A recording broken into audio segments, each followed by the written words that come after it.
Champions League quarter-final time. 2 legs against Tottenham Hotspur today. I hope you hate Tottenham Hotspur because you're going to be getting a lot of them over the next couple of episodes.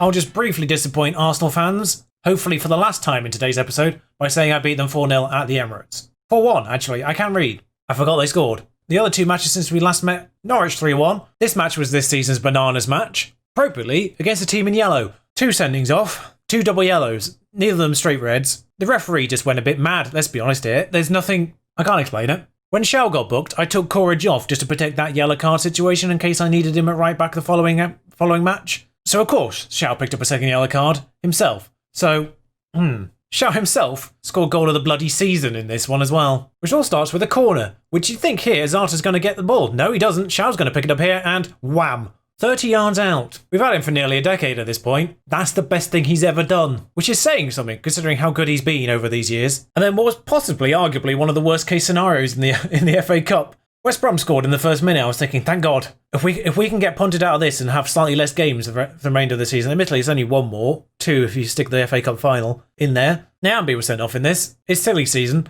but then Foreman equalised in the 89th minute. I'm not going to lie, I thought we'd scored before that, and I'd completely missed the fact it was offside or whatever. It was ruled out for some reason. Vidal then scored at the very end of injury time, so that was realistically the worst case scenario, playing 120 minutes in a match I didn't even want to win. But we're in the FA Cup semi-final against Barnsley, who progressed past Sheffield United. Barnsley have been in both cup semi-finals, and this time we actually drew them. I'm not bringing you it. Tomorrow will still be Chelsea and Tottenham. Of course, we did just play them last season in what was my 500th game in charge of York. My 600th was this 4-1 victory, by the way. And of course, they can't even play their best player against me, so I'm kind of worried for them in this one. Still comfortably 4th, though. So there's the list of problems that we have for the Tottenham match. Oh, before we just get into the Tottenham situation, we are now 7 points clear, by the way. Man United drew with Liverpool, which helped, and Tottenham hate Leicester. Yeah, Leicester beat them. They drew with them earlier in the year. Tottenham, I've noticed, 10 games they've not won this year, 6 of them against teams in blue. Don't know if that's a thing. Also, the number of player matches that Azarta has is just dumb. But there's the list of problems. Obviously ignore Callum Nassell's situation there. They've got 2 actually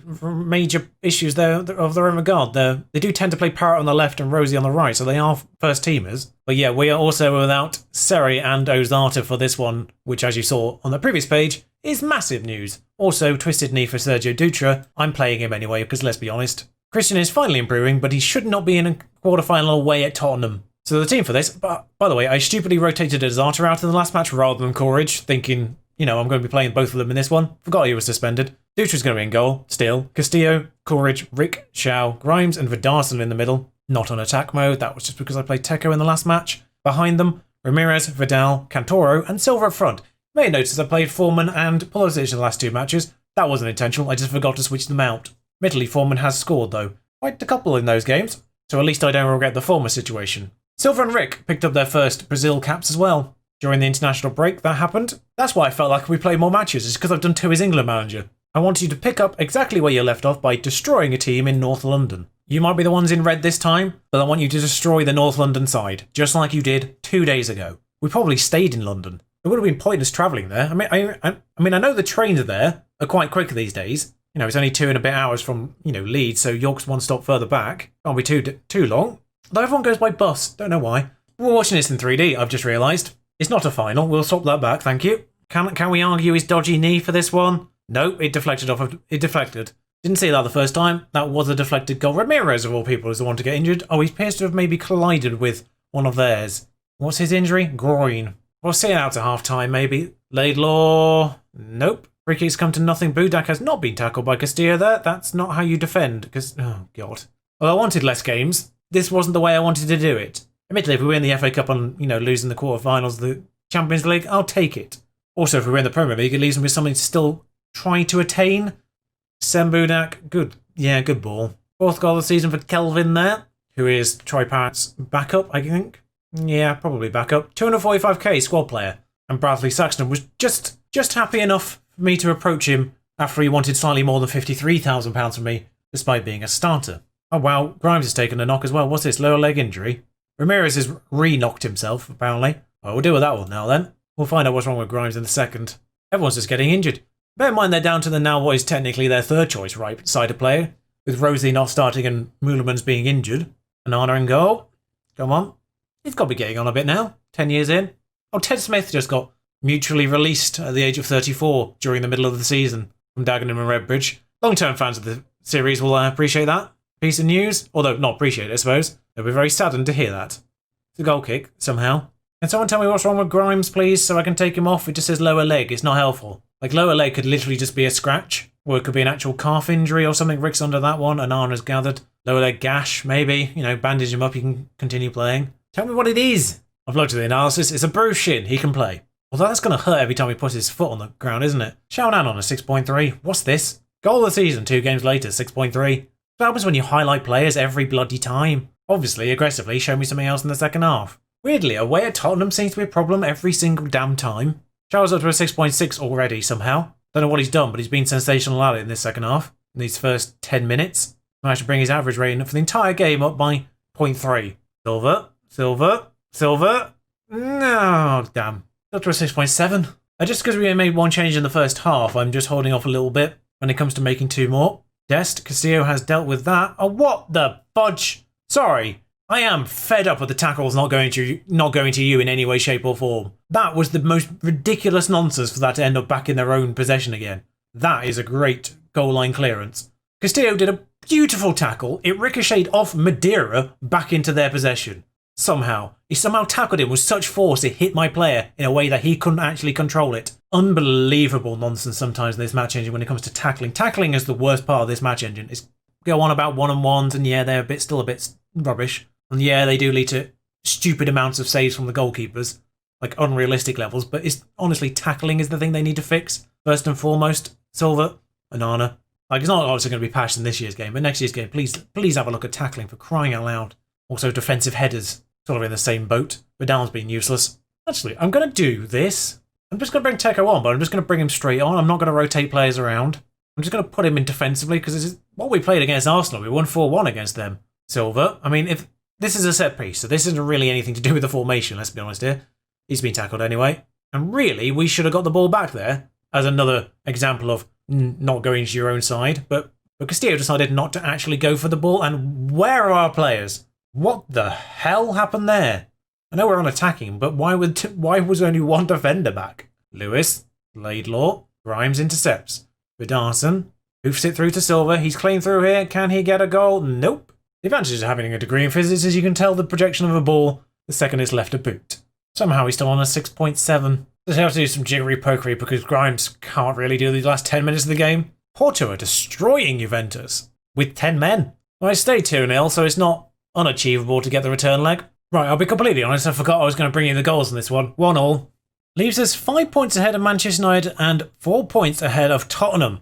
Now, of course, this is crucial because the next 2 games are against Chelsea, who've just beaten Fulham, but they are still in 10th, and Tottenham themselves. Lose both of those, and we lose our entire advantage over both of those sides. We may be 5 points clear. This is nowhere near over.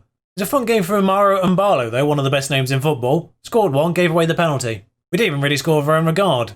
19 shots to 5, though. Football Manager. In a weird way, that Barnsley semi-final is nicely placed in case it all goes wrong against Tottenham here, in terms of morale recovery.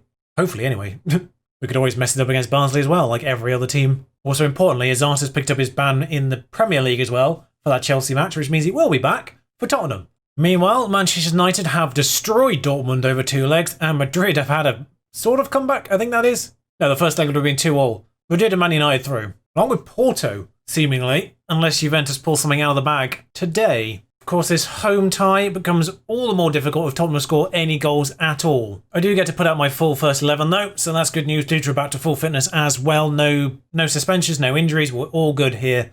And despite the fact I have to prevent them from scoring any, I do have to go attacking because I need to get at least 2 myself to take it to extra time. They are back with Rosie though. Parrot's still out. Technically this year we have alternated results so far. We lost in the Community Shield, forgot what it was called for a second there.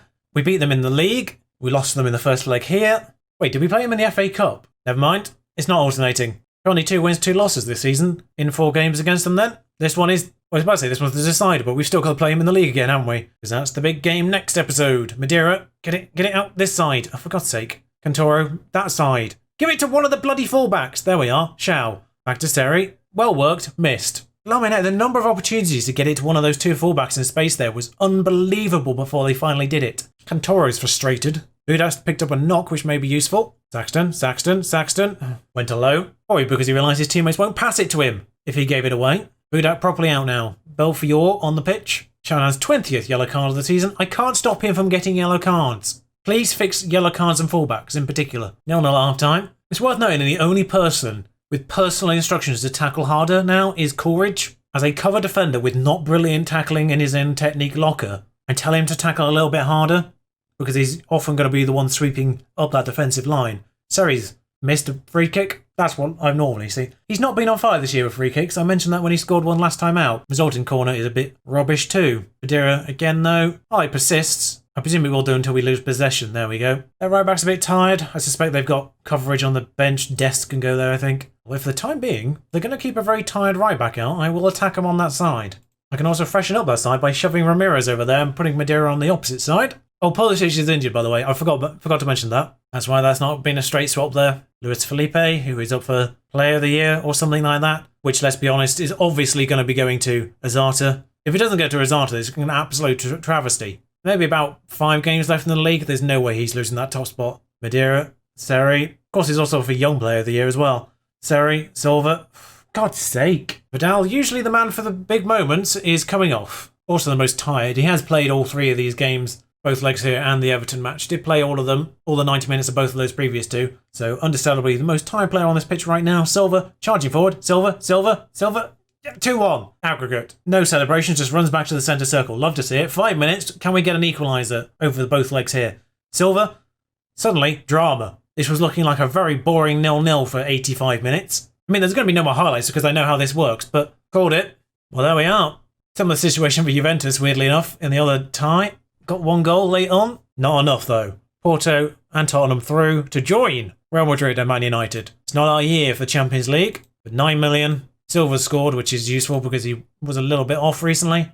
So there we are. What I was kind of almost fearing, in a weird way, to be a perfect year has crumbled there. I say crumbled. Quarterfinals of the Champions League, absolutely take it. It's the first entry into this competition. It's easy to forget that when you're in the FA Cup semi-final as well as already winning the Carabao Cup final and leading the Premier League as well. It's easy to forget that this year is actually our first year in the Champions League. So quarterfinals, absolutely take it. If I had won everything, I wouldn't have known what to do with the series. Do you just try to defend it one more year? Because winning everything is the ultimate goal. Really, isn't it? So Chelsea and Tottenham tomorrow. Final 3 games, gonna be 1 episode. If there's an FA Cup final, that'll be an episode 2. And then, of course, the World Cup with England will come after that. So it's a packed week of super important matches. I'll see you hopefully for all of them. Until next time, ta-ra.